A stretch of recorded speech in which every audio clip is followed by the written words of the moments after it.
Pronto, começou. Quem tem idade suficiente já sabe como é que esse jogo se dá. Houve Pedro Collor, houve Roberto Jefferson, houve Joesley Batista. Já vimos nas redações esse frenesi de quando é que tem um novo depoimento bombástico, um novo vazamento, a nova gravação. E essas coisas vão corroendo por dentro os governos. Uns sobrevivem, outros não. Já vimos também a repentina busca por acordos com o Centrão em nome da sobrevivência. Acontece desde José Sarney. Jair Bolsonaro pode ter prometido aos seus eleitores que faria um governo em tudo diferente. Olha, o roteiro é o mesmo. Diferente é a circunstância. Estamos nos aproximando de 4.000 mortes pelo novo coronavírus. Tudo indica que, percentualmente, o Brasil é o país que menos está registrando mortes de Covid como sendo causadas por Covid. A doença acaba de chegar nas comunidades mais pobres e entre os mais pobres, jovens estão morrendo numa proporção muito maior do que entre os mais ricos. No Ceará, a lotação das UTIs já bateu em 100%. Em Pernambuco e no Amazonas já passou de 90%. O Pará está encostando. As pessoas estão saindo da quarentena, estão distraídas. E o horror ainda não começou. O governo Bolsonaro escolheu este momento para entrar numa gravíssima crise política, porque sim, provocar a demissão de Sérgio Moro foi uma escolha do presidente da República. Nós precisamos conversar. Eu sou Pedro Doria, editor do Meio, e esse é o segundo ponto de partida da semana.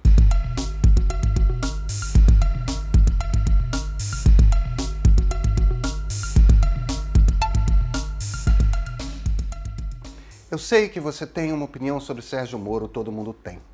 Na esquerda, ele costuma ser visto como um zelota, um moralista radical, cego pelo seu ódio a um grupo político que, como juiz, atuou burlando a lei quando pôde em nome da sua causa.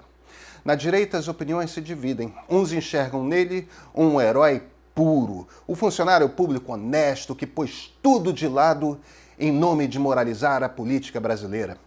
Agora, claro, há quem o considere um traidor, um herói que repentinamente demonstra o seu lado mais obscuro e, movido por um projeto de ambição pessoal, se volta contra o presidente Jair Bolsonaro. Se você vê Moro de alguma forma mais ou menos parecida com uma dessas descrições, vou pedir paciência. Deixa, por favor, todas as questões ideológicas e éticas de lado. Tente ver de fora. Tente ver Moro como um ator político. Ele é baixinho, tímido, fala naquele juridiquês, tem uma voz anasalada. Mas nós sabemos algumas coisas a respeito de Sérgio Moro. A primeira é que ele não tem medo do tamanho da briga que compra. A segunda é que ele sabe fazer esse jogo de briga em público, com vazamentos controlados que vão minando aos poucos os seus adversários. Moro joga esse jogo com frieza e não se intimida com poder ou popularidade do adversário. No Twitter, um comentarista fez uma observação muito astuta.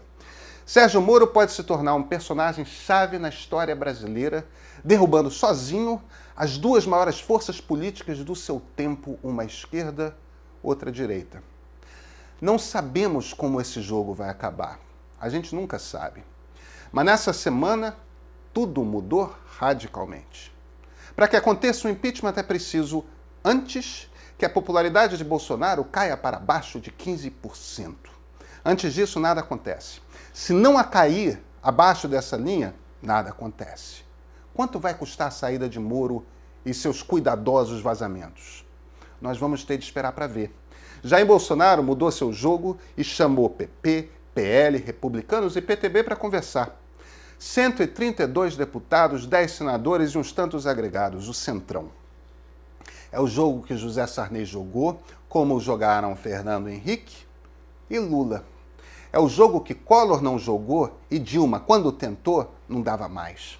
Sempre acontece da mesma forma, distribuindo cargos que vêm junto com verbas para fazer favores nos distritos dos parlamentares, distribuindo pedaços do orçamento, às vezes até mais do que isso. Mas o Centrão não é certo, o Centrão trai quando é do seu interesse, quando o próximo líder parece melhor oferta. Bolsonaro sabe muito bem como é que esse jogo funciona. Ora, ele foi do Centrão toda a sua vida. Tem outro jogo que ele conhece. Esses R$ 600 de verba emergencial, se umas 30 milhões de pessoas o receberem, olha, esse dinheiro vai ser um considerável aumento de popularidade. Isso até muda a base eleitoral de Bolsonaro na direção do Nordeste. Lula fez isso. Só que nós não estamos no ano Lula. Nos anos Lula, há uma recessão mundial. Ele consegue manter esse ritmo de pagamento? Dificilmente. E voltamos ao coronavírus. Aquelas imagens do Amazonas, de covas rasas, cavadas com trator, elas vão começar a ficar comuns. Estamos à beira de um precipício no qual não temos noção de que tamanho terá. Vai morrer muita gente. Enquanto isso, Brasília se fechou em copas para um tipo de crise política que nós conhecemos e que sabemos que drena a atenção, drena as forças do governo.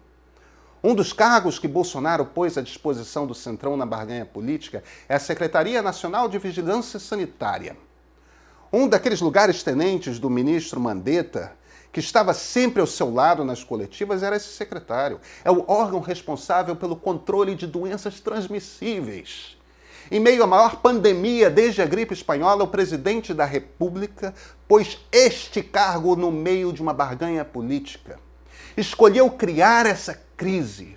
Nunca na história do Brasil um governante chegou a esse nível de irresponsabilidade.